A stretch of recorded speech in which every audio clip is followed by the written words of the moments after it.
Equity market has been in a trading range since June, trying to figure out, is the Fed going to cause an accident and cause a recession from which it will be hard to extricate ourselves? We believe, if we had to take a position on that right now, we believe this recession is much more of a supply chain related inventory recession, and that it will clear up pretty quickly. Although, economic statistics are so lagged that come this time next year, we might still be arguing if we're still in recession. But we do think in that period, both inflation and interest rates are going to come down pretty dramatically. Inflation below 2% and interest rates, I think, will be surprised. Jeremy Siegel thought that we would see 2% interest rates. I found that very interesting. We do see one market suggesting that this point of view is correct, and that's the bond market itself. Bond yields peaked on October 22nd, I think, at 4.3% and are now down near 3.5%. That's a pretty dramatic drop in the bond market. And the yield curve is now, if you look at the 2s to 10s, I think it's inverted by 77 basis points. Again, a very steep inversion given the level of interest rates we're at. Commodity prices, one of the most influential from a sentiment point of view is oil. It peaked at $130 on March 7th and is now down to $80, despite the fact that we're getting all kinds of reasons for the oil price to turn back around. One is OPEC is concerned at the excess supply out there and is threatening to cut production even more than it already has. Two, China is starting to stimulate, although it's stop and go. From a monetary point of view, they are stimulating. COVID zero is a problem. There's some signs that they want to loosen that up. And if they do, then that will increase the demand for oil. And then, of course, our strategic petroleum reserve, we have to start putting oil back into it. It's back down to 84 levels, 1984 levels. So that will be another incremental source of demand.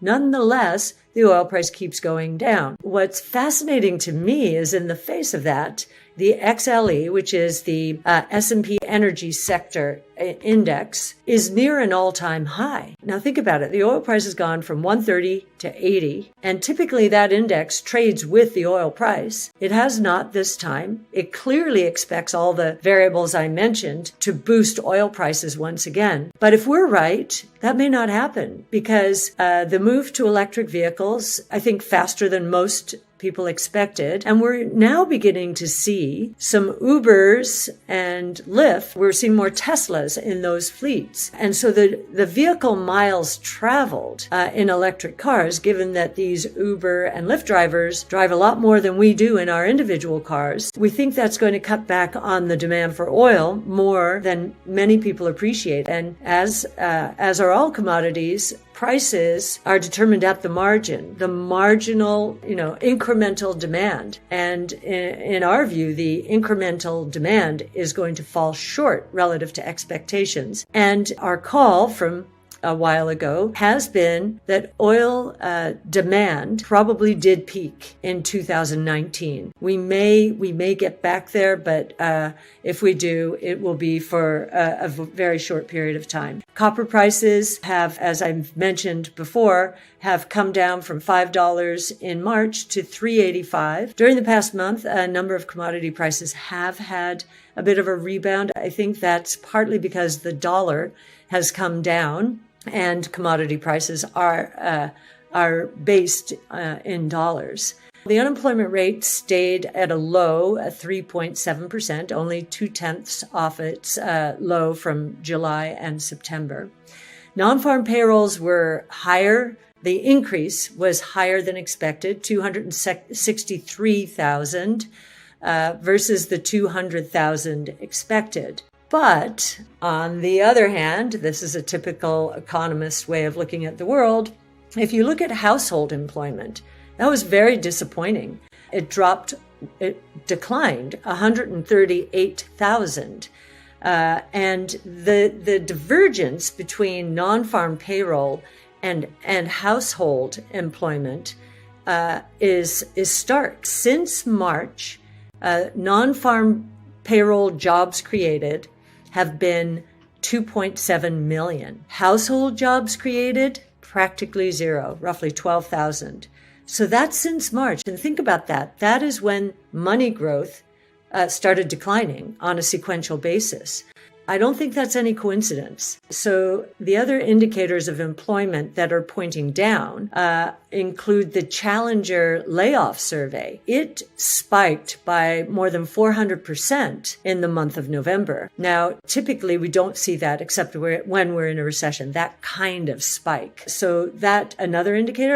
And the last one in the employment report itself was the average work week went down 1/10 of a point. Now, this is a pretty stable number. So when it declines, I take note. And it's basically businesses saying, okay, it was so hard to find this employment. I mean, these employees, that I'm not going to lay anyone off right now, but my business is down, so I'll maybe cut the work week and cut overtime. So that's also interesting. And, the more this divergence between non-farm payroll and household extends, the more I think the economic indicators are going to start becoming quite weak.